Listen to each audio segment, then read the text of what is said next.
जय हिंद फ्रेंड्स, स्वागत है आपके विजन पॉइंट की सीरीज में जिसमें बात कर रहे थे क्लास 12 के इकोनॉमिक्स के chapter number first micro introduction of micro economics. First part में हम कवर कर चुके हैं कि what is the economics and what types of economics, जिसमें हम बात किए थे इकोनॉमिक्स के अलग अलग जो इकोनॉमिस्ट हुए हैं अभी तक उनके बारे में, उनका स्टेटमेंट, उनका वक्तव्य क्या था इकोनॉमिक्स को लेकर के और कितने टाइप के आपके इकोनॉमिक्स होते हैं उसके बारे में हम कवर कर चुके हैं फर्स्ट पार्ट में। आज हम बात करने वाले हैं सेकंड पार्ट के बारे में, जिसमें हम पहले बात करेंगे इनकम। किसकी बात करेंगे? इनकम की। ये वही इनकम है जो कि कोई भी इंसान किसी भी प्रोडक्शन के एरिया में क्या होता है, एंगेजमेंट होता है और प्रोडक्शन के बदले क्या करता है, वो इनकम या वेजेस कमा करके लाता है। जैसे कि हमारे पिताजी क्या करते हैं, कहीं काम करते हैं तो उनको उनके बदले क्या मिलता है, वेजेस से सैलरी मिलता है, तो उनके लिए वो क्या हुआ, इनकम हुआ। ठीक है, तो इनकम कितने टाइप के होता है आपके? दो टाइप्स के होते हैं। एक होता है आपका बायलैटरल, दूसरा होता है यूनिलैटरल। बायलैटरल को दूसरे नाम से जाना जाता है आपका फैक्टर इनकम, और यूनिलैटरल को दूसरे नाम से जाना जाता है आपका, दूसरे नाम से जाना जाता है आपका ट्रांसफर इनकम, ट्रांसफर इनकम। ठीक है, पहले बात करते हैं बायलैटरल इनकम की। देखिए वैसे इनकम तो मेनली टू टाइप्स के होते हैं, एक होता है आपका लीगल और दूसरा होता है इलीगल। हम बात करने वाले हैं लीगल की। किसी बात करने वाले हैं लीगल की। लीगल इनकम वो सारे इनकम जो कि भारत के कॉन्स्टिट्यूशन के दायरे में आता है, वो सारे आपका लीगल इनकम कहलाता है, और जो भारत के संविधान के अंतर्गत नहीं आता है वो आपका इलीगल इनकम कहलाता है। जैसे कि एग्जांपल के तौर पे हमारे पिताजी किसी प्रोडक्शन या किसी वर्क कहीं काम कर रहे होते हैं, उसके बदले उनको क्या मिलता है, सैलरी वेजेस मिलता है, वो उनका क्या हुआ, लीगल इनकम हुआ। लेकिन कोई इंसान ड्रग्स बेचता है, कोई इंसान दारू बेचता है इलीगल रूप से, जो कि कानून के दायरे में नहीं आता, उसे इलीगल इनकम कहते हैं। और लीगल इनकम ही हम पढ़ेंगे इस चैप्टर में, हम इलीगल इनकम को नहीं पढ़ेंगे। तो लीगल इनकम की बात करें मेनली टू टाइप्स की होती है। फर्स्ट होता है बायलैटरल और सेकंड होता है आपका यूनिलैटरल। ऐसे होता है legal income is a two types, first is a bilateral and the second is unilateral, and a bilateral second name is the factor income and the unilateral second name is the transfer income, whereas we were discussed all about the factor income. factor income क्या होते हैं? देखिए factor income में चार ही factors होते हैं। क्या factor, कितने फैक्टर होते हैं? चार। पहला होता है लैंड, दूसरा होता है लेबर, तीसरा होता है आपका कैपिटल, और चौथा होता है आपका एंटरप्रेन्योर। कौन होता है? एंटरप्रेन्योर। पहला बात करते हैं लैंड। लैंड के बदले आपको क्या मिलता है? जैसे कि मान लीजिए कि जहां अगर आप किराए पे रहते हैं, किराए पे रहते हैं मतलब आप किसी न किसी व्यक्ति से आप मकान को किराए पे लिए हैं और उसके बदले उसको क्या दे रहे हैं?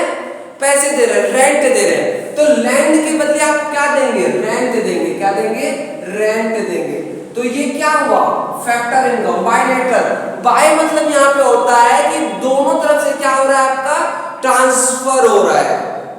मतलब मैं आपको कुछ सामान दे रहा हूं तो उसके बदले आप भी मुझे कुछ दे रहे होंगे, तो इसे ही कहते हैं बाय। बाय मतलब दो मतलब दोनों तरफ से क्या हो, ट्रांसफर हो, लेन देन हो, तो उसे कहते हैं बायलैटरल इनकम या फिर फैक्टर इनकम। देखिए लैंड मतलब किसी ने आपको लैंड दिया रहने के लिए, उसके बदले आप उसको क्या दे रहे हैं? रेंट दे रहे हैं, तो ये क्या हुआ? आपका फैक्टर इनकम हुआ। उसी प्रकार लेबर, अगर मुझे कोई काम करवाना हो किसी व्यक्ति से, अगर रूम खाली करवाना हो या फिर कंपनी एक जगह से दूसरी जगह पे प्लेस करना हो, शिफ्ट करना हो, तो लेबर की तो आवश्यकता पड़ती है, इंपॉर्टेंस होती है। तो लेबर को बुलाने के बदले उसे हम क्या देते हैं? वेजेस देते हैं, दिहाड़ी देते हैं। तो यहाँ पे क्या होता है? वेजेस या फिर सैलरी हम देते हैं उसे। कैपिटल, देखिए जैसे मान लीजिए मुझे अभी बिजनेस स्टार्ट करना है, बिजनेस स्टार्ट करने के लिए मेरे पास मान लीजिए 3-4 लाख रुपए, 3-4 लाख रुपए और मुझे 5-6 लाख रुपए चाहिए, तो मैं किसी न किसी इन्वेस्टर को ढूंढूंगा।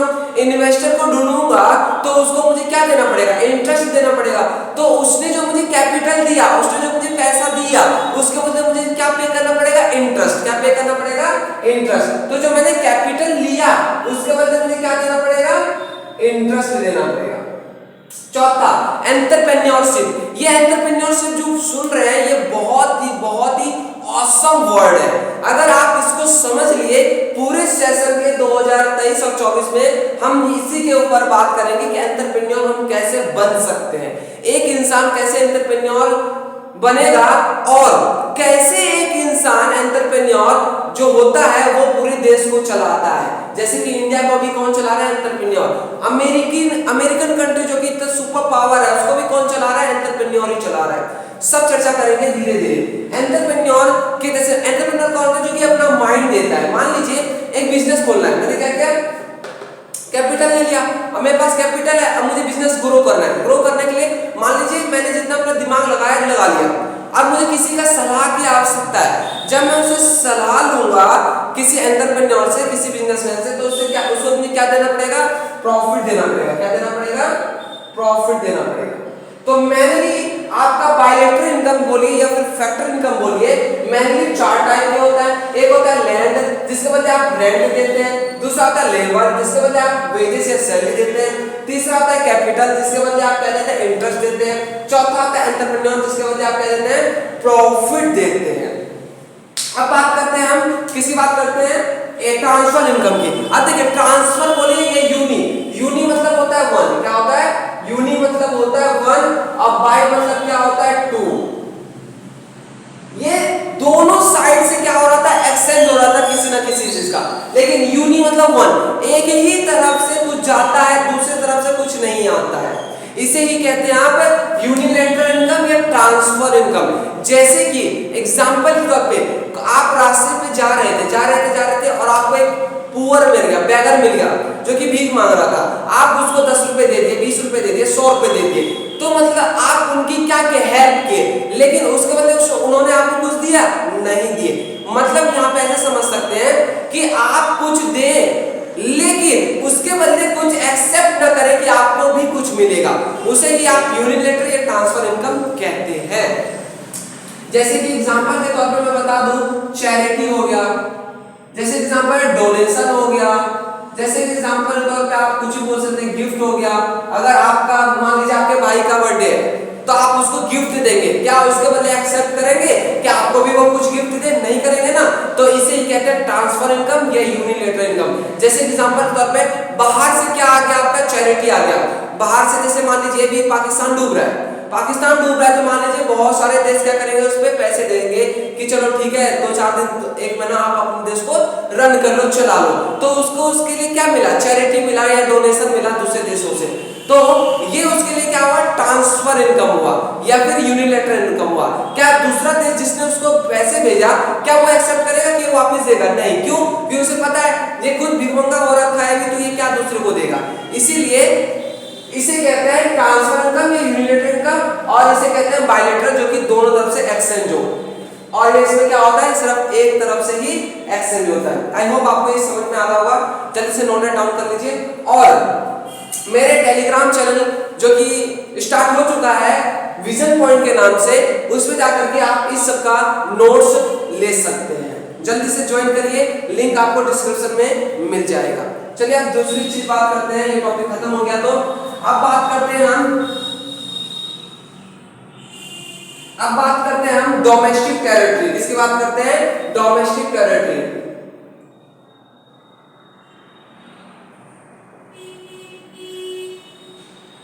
डोमेस्टिक टेरिटरी की बात करें हम, देखिए जिस प्रकार से मान लीजिए एक्स कोई फैमिली है, क्या है, एक्स कोई फैमिली है और फैमिली में, इनके फैमिली में 2 सर हैं, कितने, 2 बेटे हैं।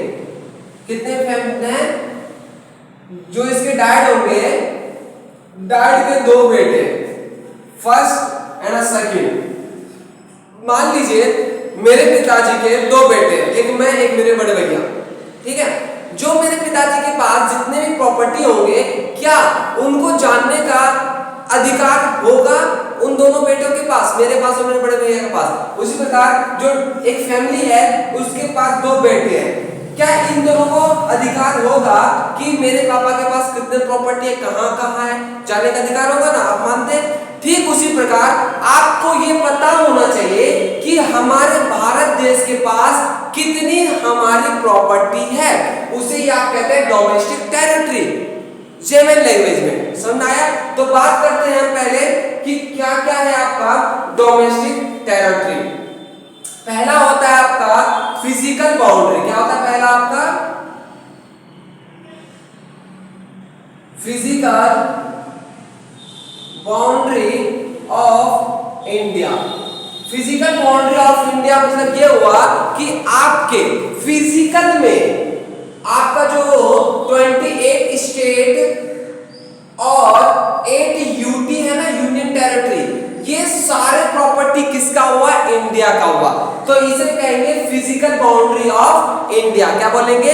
फिजिकल। इंडिया के पास कितने प्रॉपर्टी है? पहला प्रॉपर्टी है आपका physical boundary of India. Physical में मतलब भारत का जितने भी जुड़े हुए एरिया में, एरिया वाइज, वो सारे प्रॉपर्टीज कितना किसका हुआ? इंडिया का हुआ। किसका हुआ?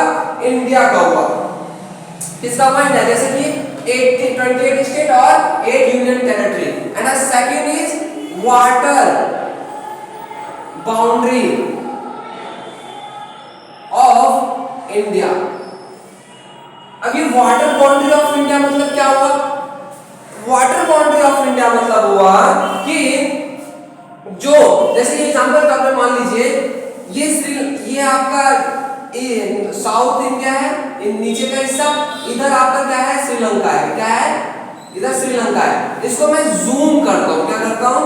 जूम करता हूँ। आपको यहाँ पे दिखाऊंगा एक चीज कि जैसे मैंने ये किया जूम, ये आया और ये आपका ये हो गया श्रीलंका। ठीक है,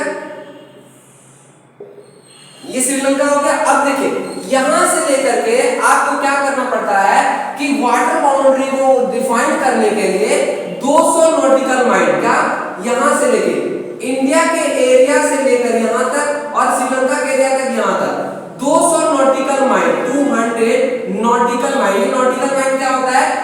सी वाटर बाउंड्री को मेजर करने के लिए नॉटिकल माइल का यूज किया जाता है। ठीक है, तो नॉटिकल 200 नॉटिकल माइल तक या 200 किलोमीटर तक किसका होगा? इंडिया का राज होगा यहां तक, और श्रीलंका का यहां तक राज होगा।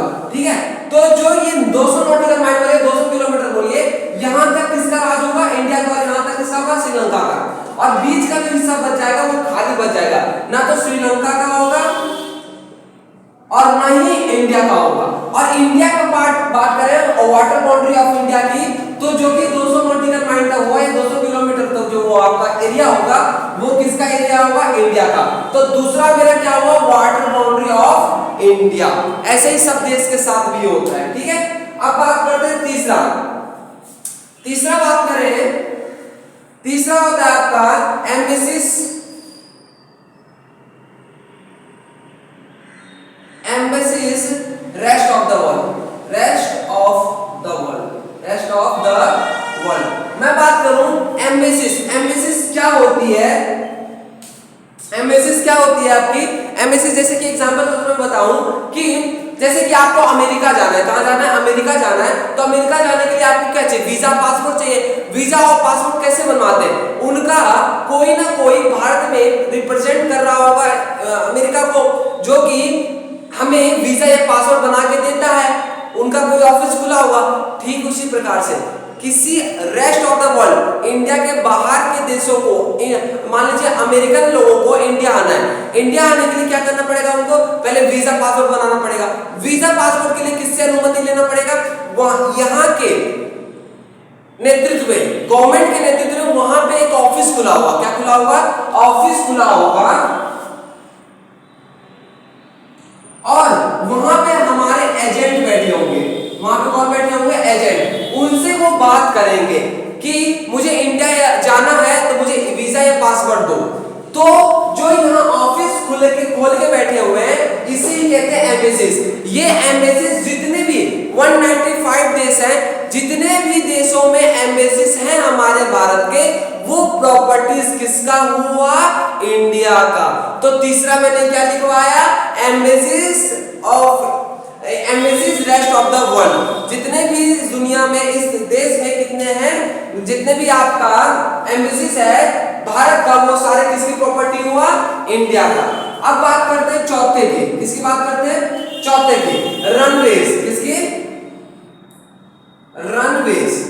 रनवेज मतलब जानिए कि जैसे कि मुझे यहां से रसिया जाना है या रसिया को इंडस्ट्रियल लोगों को इंडिया आना है, तो वो कैसे जाएंगे? By the help of the aeroplane. Aeroplane की हेल्प से जाएंगे। तो रनवेज हुआ ना, तो मतलब ये हुआ कि एयरपोर्ट जो होता है, क्या? एयरपोर्ट।